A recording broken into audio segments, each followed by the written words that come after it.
Hey there. Whoa! Surprise! That's right, Joel just vanished. Mr. Rising is back for the next part of this lecture. So in this part of the lecture, I'm going to talk about how to factor trinomials when c is negative. Okay? When c, the constant, is negative, it means it has to be the product of a positive and a negative number. Okay, so far so good. But what does that tell you about the rest of the factoring process? Well, the sign of b tells you which factor is positive and which is negative. The factor with the greatest absolute value has the same sign as b, and I'll show you what this means. So, in this example, it says factor each trinomial. You'll notice c is negative 18. The only way that's possible is if the factors of negative 18, one of them has to be positive and the other has to be negative. Okay? Well, when you combine them, they still have to add together to be negative 3, which means the negative one has to be greater than the positive one. All right, so my factors of 18, 1 and 18, no, that won't get me to 3. 2 and 9, that won't get me to 3. 6 and 3, oh yeah, the difference is 3, so if it was negative 6 and positive 3, that would multiply together to be negative 18 and add together to be negative 3. And that's what they do here. Right? They go through the examples and they say, oh yeah, there it is, negative 6 and positive 3. So this is my set of rules for how to factor, and I would highly recommend you write them down in your notes as a way to do this. Let me move my beautiful Milan jersey out of the way. All right, so number 1. If the leading coefficient is equal to 1, then it's the product of two binomials, x plus or minus something times x plus or minus something. Number 2, if c is positive, both signs are the same, whether they're both positive or both negative. If b is positive, then it's plus plus. If b is negative, then it's minus minus. All right, well, what if c is negative? Okay, that means the signs are opposite. One has to be plus and one has to be minus. If b is positive, then the larger factor of c goes with a positive sign. So again, my notation here is that this c and this c multiply together to become this c. And again, positive. If b is positive, then the bigger factor of c goes with a positive sign. If b is negative, then the larger factor of c goes with a negative sign. And always remember, factors of c have to add together to make b. I'm going to head to the board now and do a few problems because, you know what, I actually really like factoring. I mean, it's hard at first until you get into the pattern and the habit, but once you do, it's great. All right, so problem 13. All right, I've got a is equal to 1, so I've got an x, and I've got an x. You can see the negative 18 there. It means one's got to be positive, one's got to be negative. Two factors that add together to be 7 but multiply together to negative 18. What about positive 9 and negative 2? That would work.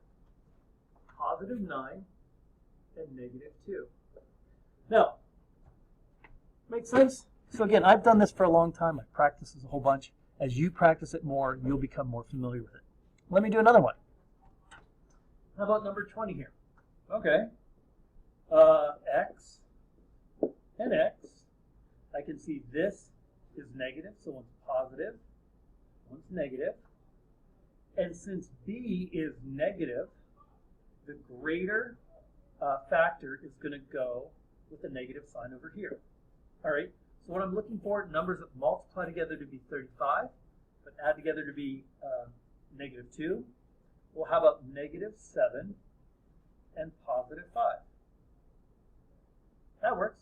5 times negative 7, negative 35. 5 plus negative 7 is negative 2.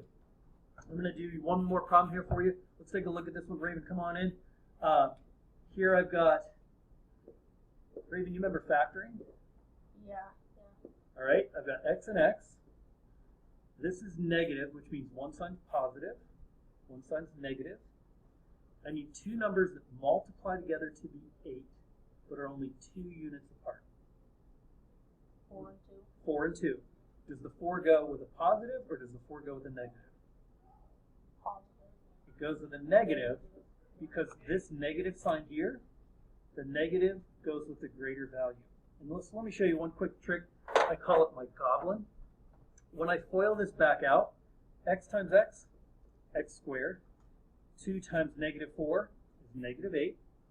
2 times x is 2x. X times negative 4, negative 4x. When I add these together, 2x plus negative 4x is? Negative 2x. Negative 2x, and you'll notice that's what I had in the original problem. And then you can give it horns, and you'll go. Pause video and continue in a moment. Hey, my computer might be acting a little funny here, so we'll see what happens. But the final thing we need to talk about is this idea of a polynomial and its factored form are truly the same values, and they're going to give you a couple of problems where they want you to prove that. So for example, it says factor y squared plus 10y plus 21 and show that the original polynomial has the same value as the factored form if you plug in certain values. This is true. They just want you to go ahead and prove it. Again, both signs are positive, so it's y plus, two numbers that multiply together to be 21 and add together to be 10 are 7 and 3. So I can go ahead and factor this. Right, and again, they're being very methodical. Shut up, Candace! And right, so I've now plugged these values in. Now, what I want to do is I want to plug in 0, 1, 2, 3, and 4 into the original polynomial and into the factored form. So that's what these tables are for right here. I'm going to just get this out of the way. Don't do that. Oh, I'm changing the color. Great. Right, and so what they're doing is they're saying, hey, plug in 0 into the factored form, plug in 0 into the polynomial, and you'll see that you get the same resulting products. And that's true for whatever values you plug in. These are equivalent forms. And that's what they want you to do on this last problem on your worksheet. So please finish your worksheet. When you're done, go to the next slide, check your answers, and then let me know if you have any questions. And your assignment after you're done is 7.3, numbers 17 to 36, and then problems 51 to 53. I will see you guys on Tuesday, and have a great rest of your week. Here's the solutions. All right, there's through problem 24. Just pause the video, and then here's problem 25. Au revoir.